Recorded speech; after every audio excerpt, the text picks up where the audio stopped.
Breaking news to lead our coverage tonight. Shots fired at Fort Lauderdale Hollywood International, the airport on lockdown, the shooter in custody. At least 5 people are confirmed dead, 8 others injured and taken to area hospitals. Now we've learned the suspected shooter's identity, a member of the American military. Broward County Sheriff's Department continues to investigate for a motive. Deputies and federal law enforcement continue to gather other relevant and pertinent information. We're also in touch with people on the ground at the airport. Today, President Obama announced his nominee to fill the empty spot on the Supreme Court. New tonight, a ray of hope shines a light on a Syrian city crumbling after years of civil war. ISIS now on the retreat, and after a hard-fought victory, we get a glimpse at the first moments where relieved residents rid themselves of the symbols of oppression they were forced to wear just to survive. A toxic green sludge of poisonous slime and blue-green algae has invaded the Treasure Coast, sparking a state of emergency in Florida. And as bad as it looks, it smells even worse. The dangerous and disgusting plume cleared out the normally pristine beaches during the holiday weekend, leaving scores of business owners without customers they usually depend on during the busy and profitable holiday weekend. New tonight, Europe's most wanted man shot dead in a gunfight. And now, new video footage emerging showing the terrorist who rammed a semi-truck into that Berlin Christmas market, pledging allegiance to ISIS. Thousands of Cuban residents turned up in Havana's Plaza of the Revolution for the start of a 9-day mourning period in Cuba. A week-long of services bidding farewell to Fidel Castro are scheduled. The former president and dictator died on Friday at the age of 90. Last year's healthcare numbers are in, and we're learning that Americans spent a record high last year in 2015. Healthcare spending grew close to 6%, eclipsing the $3.2 trillion mark. The internet is under attack. On Friday, millions of Americans suddenly lost access to major internet sites like Twitter, Spotify, even Vox Media. The role of the internet in the rapid spread of information has already played an unprecedented role in this election.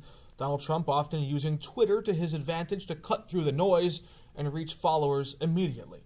Now, some supporters of WikiLeaks are already trying to take credit for the massive internet outages.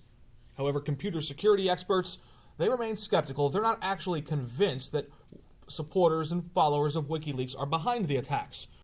A new era in Washington, D.C. President Donald Trump sworn in as the nation's 45th president. What truly matters is not which party controls our government, but whether our government is controlled by the people. In the first moments of Donald Trump's new administration, our nation's capital descended from pomp and circumstance into a state of protest.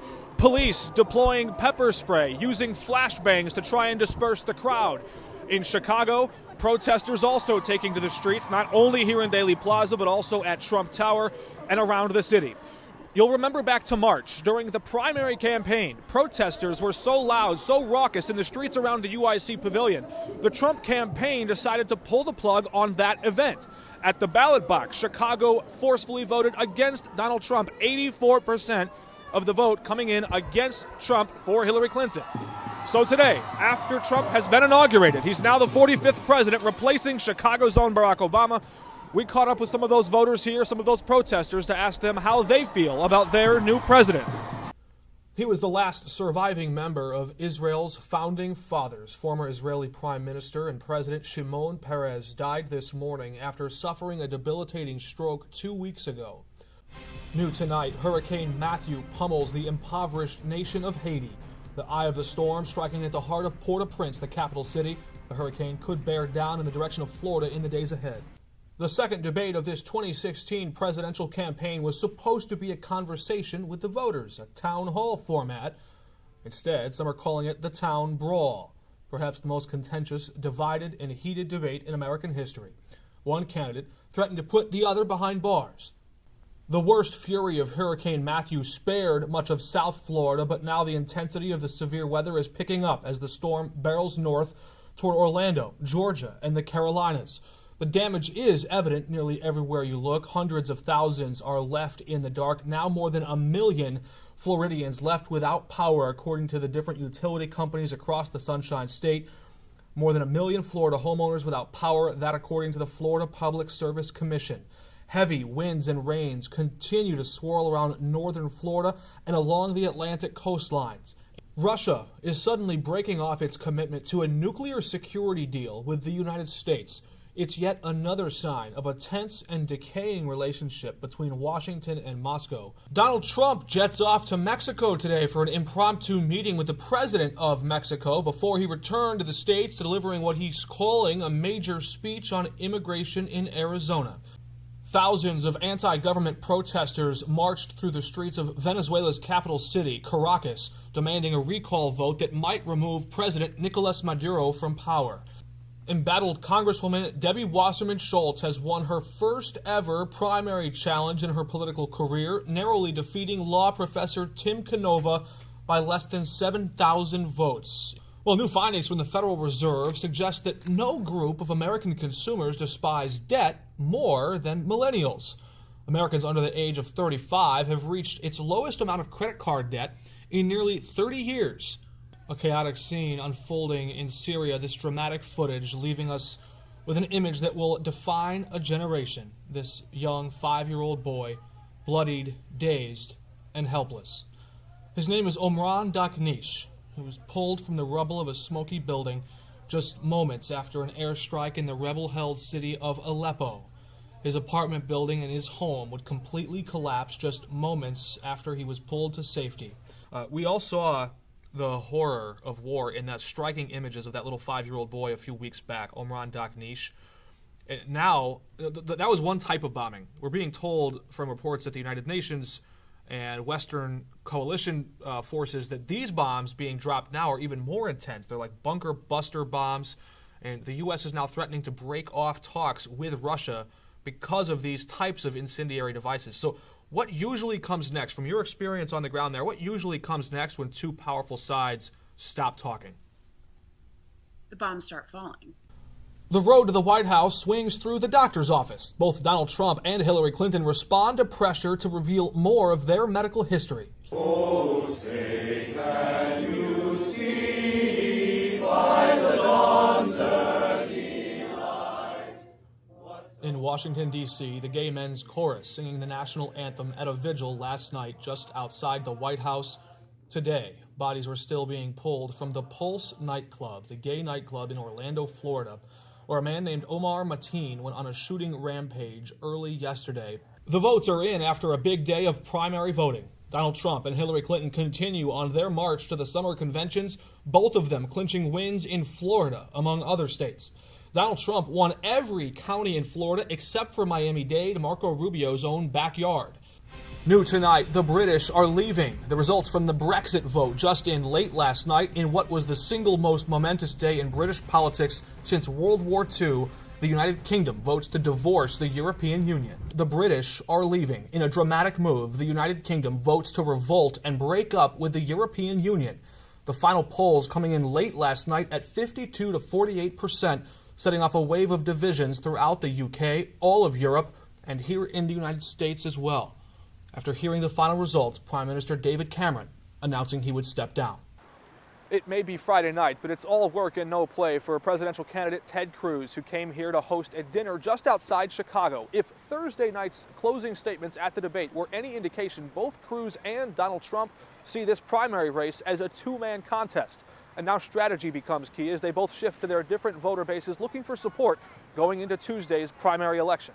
China says it has now successfully launched the world's first quantum satellite into orbit this morning. They're testing out what they hope will become hack-proof digital communication.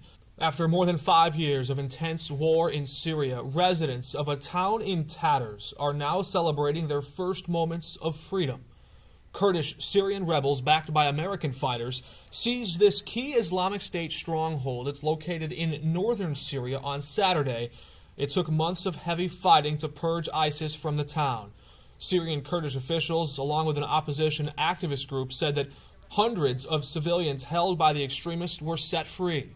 And gripping images are starting to emerge, showing women delighted to openly shed those garments they were forced to wear under threat of death. Some of them even hugged their liberators in the streets as emotions overtook them.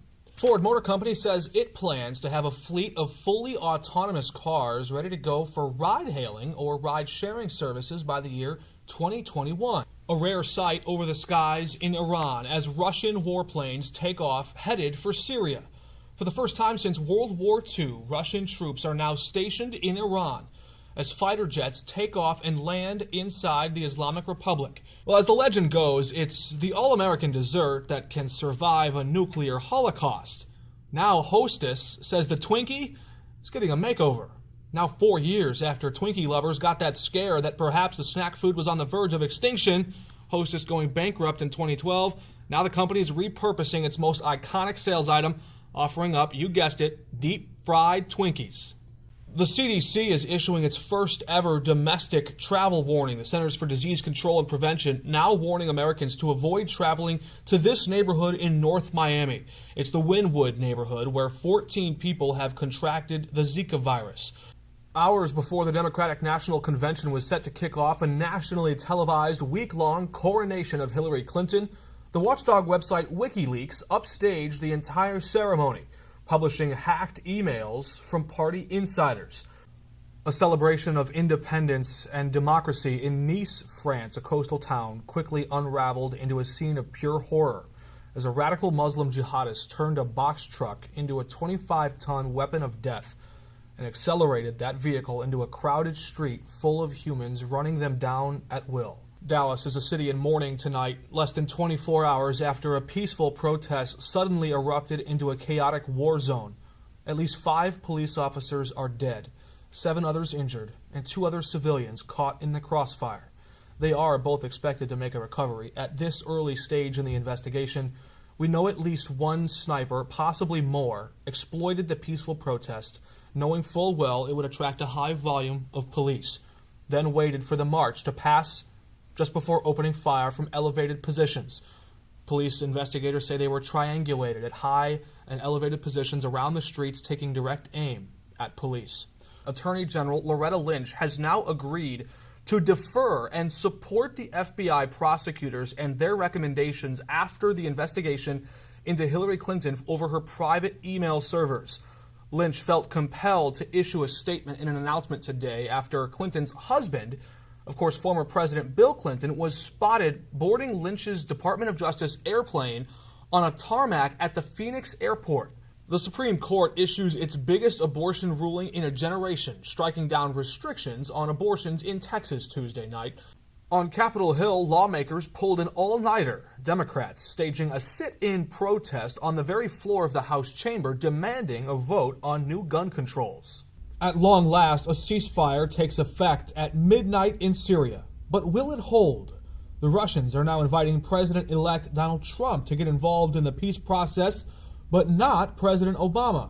Another major American health insurance company is parting ways with Obamacare, scaling back its cooperation. Aetna is now pulling out of the Affordable Care Act health exchange in all but 4 states. The Chicago Cubs are World Series champions for the first time in more than a century. 108 years, a drought now over. The Chicago Cubs, the champions of baseball. It's the first time since 1985 that any team has overcome a 3-1 deficit in the World Series. The Cubs won a wild and exciting Game 7 against the Cleveland Indians at Progressive Field. This is the final play. Chris Bryant throwing across the diamond with a smile on his face to seal the win.